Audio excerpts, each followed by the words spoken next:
The alert hit my phone a sharp tone that froze the entire conference room. One glance at the security feed and the world I'd spent years protecting tilted.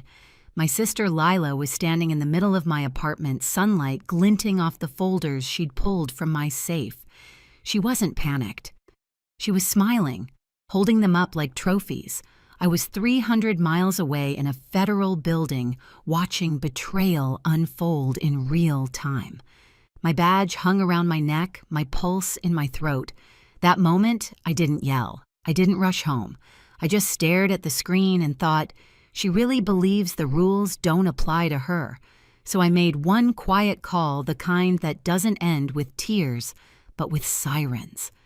Before I tell you what happened when those sirens reached my family's front door, tell me, where are you listening from? So I know I'm not the only one who's learned that sometimes justice has to start at home. When people picture families, they imagine warmth. Mine looked warm from the outside. 2 proud parents, a golden younger daughter and me, the quiet one, who worked for the government. We took perfect Christmas photos, the kind that made neighbors comment, "You're so lucky to have each other." Luck had nothing to do with it. It was hierarchy dressed as love. I was 30, working long hours at the Treasury Department, tracking fraudulent securities across international accounts. I couldn't talk about it, not the clearances, not the investigations, not even the cases I'd cracked. My parents assumed I shuffled papers in a cubicle. When neighbors asked what I did, Mom would smile and say Emma keeps the lights on in D.C. I never corrected her. Explaining the truth to people who'd already decided I didn't matter felt like explaining color to someone who'd chosen to live blind. Lila was the opposite, light, loud, magnetic. She had a way of filling space until no one else fit. Growing up, she'd borrow my clothes without asking, take credit for my ideas, and get away with it because she'd tilt her head, laugh, and say, "Oh, Em doesn't mind." I minded. I just learned early that pointing it out made me sound jealous. Our parents loved that version of her charming, ambitious, a future socialite. She'd married young to Grant, a dentist, who drove a new SUV every other year. Their house had an open floor plan and a wine fridge, the kind of things Mom mentioned like merit badges. Whenever I visited, Dad would joke, "Maybe one day you'll have a real job and buy a place like this." I'd smile the same practiced curve I used at federal briefings when senators interrupted me mid-sentence. I wasn't bitter, at least I told myself I wasn't. I'd built a life that meant something. Every folder I touched at work held the weight of national trust. Every password, every clearance test reminded me I carried more responsibility than they'd ever imagine. Still, there were nights I'd sit in my quiet apartment, scrolling through their group photos, captions full of hearts, and feel the same dull ache that started years ago, the kind that comes from being in the picture but never really seen. 2 weeks before it happened, Lila called out of the blue. "You should come home for dinner next Thursday," she said. "We're doing something big, family only." Her tone had that syrupy sweetness she used when she wanted something. I said yes anyway. Maybe a part of me still wanted to believe we could be normal. Maybe I just wanted to stop feeling like a guest in my own family. The night of that dinner, I drove up to my parents' house with the same quiet dread that always came with family gatherings. The driveway was full. Mom's sedan, Dad's truck, Lila's white Range Rover gleaming under the porch light. Through the front window, I could already see her moving around the dining room, laughing radiant like the host of her own show. Inside, the air smelled like rosemary and wine.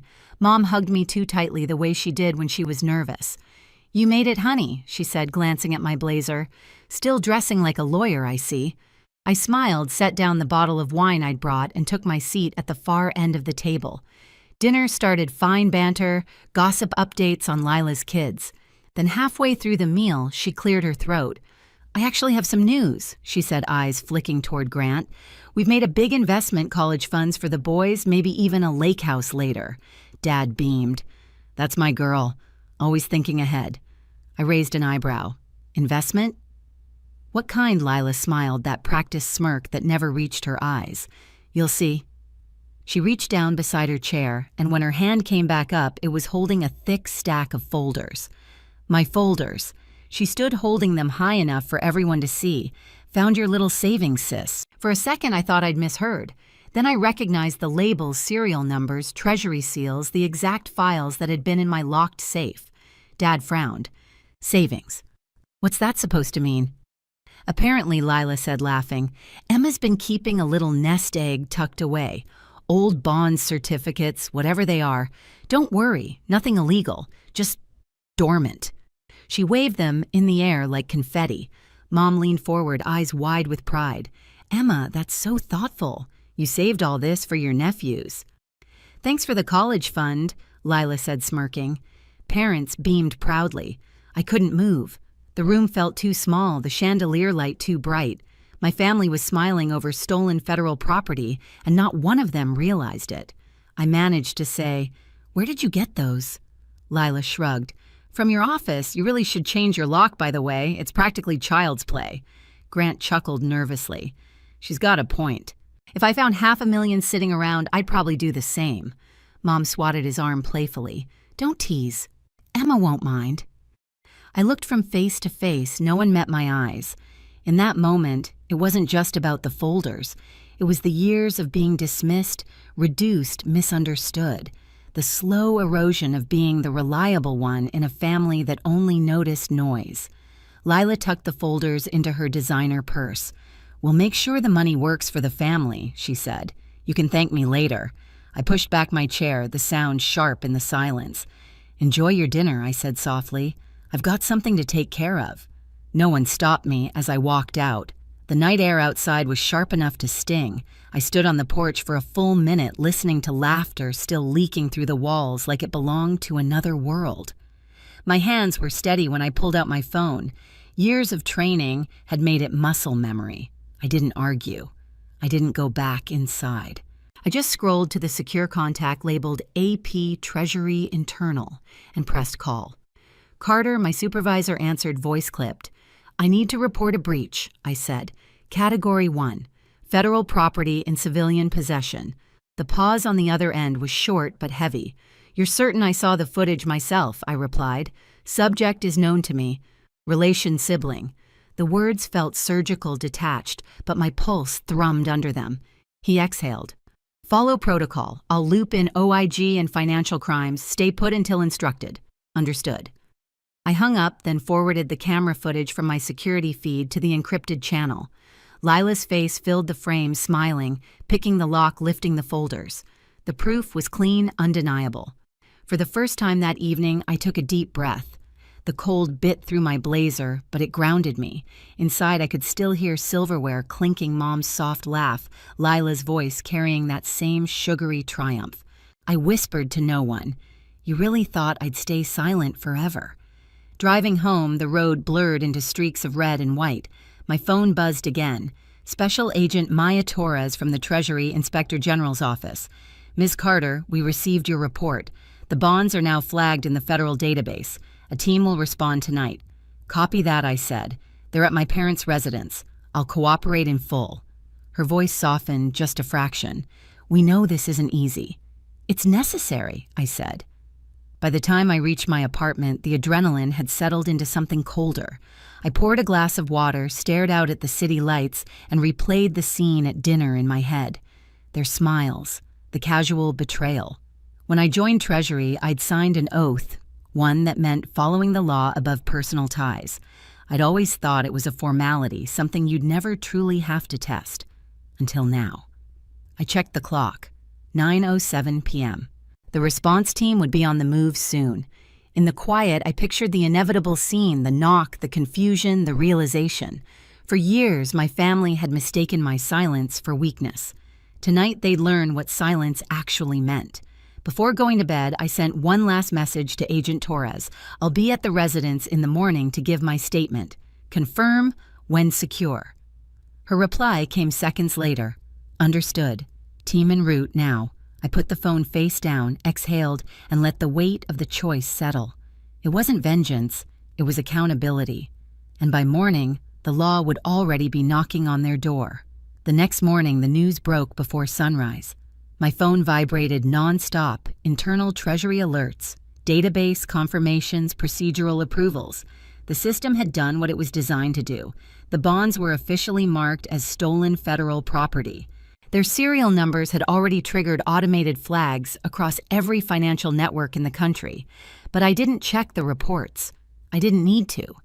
I knew exactly where the agents were going and exactly what they would find. By 7 p.m. that night, I was back in Philadelphia, pulling into my parents' driveway. The same Range Rover sat gleaming under the porch light, same laughter drifting through the dining room window. For a moment, I thought absurdly that nothing had changed, that the world could still rewind 12 hours. I knocked once and walked in. Dinner was already underway. Lila looked radiant again, dressed in something silky, her hair perfectly curled. Mom turned, startled. "Emma, we didn't think you'd come back. I had unfinished business," I said quietly, taking the seat across from Lila. Her smirk flickered but didn't vanish. "You cooled off yet? Look, if it's about the bonds, don't freak out. I talked to an advisor. He said they're basically antique certificates worth maybe 10 grand. We'll cash them next week, reinvest." "Stop." My voice cut through the table noise like glass snapping. "You're not cashing anything." Dad frowned. "Emma, honey, there's no need for that tone. There's every need I said. Those aren't antique certificates. They're bearer bonds issued by the United States Treasury. Federal Securities. Registered, tracked." Grant blinked. "Wait, federal." $500,000 worth, I said. "Stolen from a classified safe." The air went still. Even the clock in the kitchen seemed to hold its breath. Lila laughed too loudly. "You're joking." "I'm not." "Then what you think I stole from the government?" "From my own sister?" "I don't think I said." "I know. The footage is already in federal custody." Mom's hand trembled on her wine glass. "Emma, sweetheart, surely there's a way to handle this privately." She didn't mean she broke into a secure residence, bypassed an electronic lock, opened a safe, and took protected instruments. "That's not a misunderstanding." Lila's voice rose desperate. "They were just sitting there. You weren't using them. You never tell anyone what you do." "How was I supposed to know that's what clearance means, Lila?" I said. "You're not supposed to know." The sound that followed wasn't thunder, but it felt like it. A pounding knock shook the front door. 3 beats. Then a woman's voice. Treasury Inspector General opened the door. Every head turned toward me. I stayed seated. "That'll be for you." Lila froze. "You didn't." I said nothing. Dad pushed back from the table. "I'll see who it is." Before he reached the door, it opened to a group of agents in black jackets, Treasury OIG printed in yellow. At the front was Special Agent Maya Torres' credentials, outtone clipped and calm. "Evening. We have a federal warrant for Lila Whitman." Mom gasped. "What? This is absurd." Agent Torres's eyes didn't waver. "Ms. Whitman, you are under arrest for theft of government property, defeating federal security measures, and attempted securities fraud." Grant's fork clattered to his plate. "Oh my God." Lila stood so fast her chair fell back. "You can't be serious. She's my sister." "Which makes this worse," I said softly. 2 agents stepped forward. Lila tried to back away, but Torres spoke again, voice steady as iron. "Hands where we can see them." "Mom, do something," Lila screamed. Mom just stared at her, pale and shaking. "Lila." Agent Torres read her rights as the cuffs clicked. The metallic snap sounded louder than any argument I'd ever had in that house. "Emma," Dad said, voice breaking. "She's your sister. She's also a federal offender," I said, "and I'm a sworn employee of the Treasury. If I hadn't reported her, I'd be charged as an accomplice." Torres picked up the purse Lila had dropped. Inside were the folders still sealed. She flipped one open, checked the serials, and nodded. All 3 recovered. "Good work reporting, Ms. Carter." I met her eyes. "Just doing my job." They led Lila toward the door. She twisted back, mascara streaking, voice splintering. "Emma, please. Please don't let them take me. Tell them it was a mistake." I stood. It stopped being a mistake when you walked through my door. The screen door slammed behind them. Outside, red and blue lights danced across the snow-dusted yard. For a long time, no one spoke. The only sound was Mom's quiet sobbing. Dad finally whispered, "How could you?" I looked at him steady. "How could you never believe me?" He flinched. Uncle Joe cleared his throat, voice low but certain. "She did the right thing." Grant sank back, staring at his untouched wine. "Right or not, our lives are over." "No," I said, just finally honest. Torres reappeared at the door. "Missa." Carter, the bonds will be logged at headquarters tonight. We'll need your formal statement in the morning. I'll be there, I said. She gave a single nod, then disappeared into the night. I turned back to my parents. They looked smaller somehow, like the truth had shaved years off them. You wanted to believe she could do no wrong, I said. Now you can see what that costs. No one answered.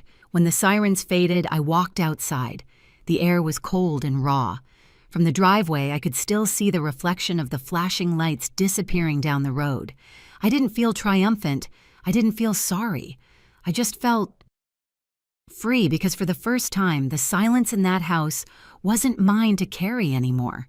The trial came faster than anyone expected. Within weeks, the footage from my apartment was entered as evidence, high definition, time-stamped, inescapable. Lila's face filled every frame, picking the lock opening. The safe lifting the folders with that same triumphant smile. Her defense attorney tried everything, claimed she thought the documents were family assets, that she didn't understand their value, but the serial numbers and internal records tore that argument apart. In court, I sat behind the prosecution table, hands folded back straight. I wasn't there out of revenge. I was there to finish what duty had started. When the verdict came, guilty on all counts, Lila sobbed so hard she could barely breathe. The judge's voice stayed calm as he read the sentence: 12 years in federal prison, $500,000 in restitution, $150,000 in fines. Mom cried quietly in the gallery. Dad stared at the floor, lips pressed white. Grant never showed up the last few days of the trial. He'd already filed for divorce. When the guards led Lila out, she looked over her shoulder at me one last time. I didn't look away. I'd already said everything I needed to by choosing to tell the truth. After the sentencing, I stepped outside into the pale winter sunlight. The courthouse steps felt endless, but each one lightened the weight I'd carried for years. I thought of all the times I'd been invisible at that family table, dismissed, overruled, forgotten, and realized that doing what was right hadn't made me smaller. It had finally made me seen. 3 years later, I was promoted to Senior Supervisory Analyst at Treasury. I led a team of 12 investigators, worked with agents from 6 countries, and earned a commendation for recovering nearly $300 million in stolen securities. At the ceremony, the secretary shook my hand and said, "Integrity, like yours, is what holds this department together." My parents didn't attend. I didn't expect them to. Lila still writes from prison, sometimes letters full of apologies that slide into requests, parole recommendations, money for restitution. I keep them in a drawer unopened. Some lessons have to be learned the hard way. People think justice feels loud and satisfying, like a movie ending with applause. It doesn't. It feels quiet. It feels like breathing again. 3 years later, my apartment feels different, cleaner, quieter, unbothered. The new security system hums softly, the one Treasury paid to install after the case. Sometimes I stand by the window at night looking over the city lights, thinking about how silence used to hurt. Now it's peace. My parents still have a spare key. They've never used it. Maybe that's their version of distance or regret. Either way, I've stopped waiting for them to understand. People still ask if I ever wish I'd handled things differently. I tell them no. You can forgive someone without excusing them. You can love your family and still draw a line they can never cross. If you've ever had to choose between family and what's right, I know how heavy that choice feels. But trust me, doing the right thing will never destroy you. It just reveals who was willing to destroy you first. If this story hit close to home, share yours below, and don't forget to subscribe for the next one.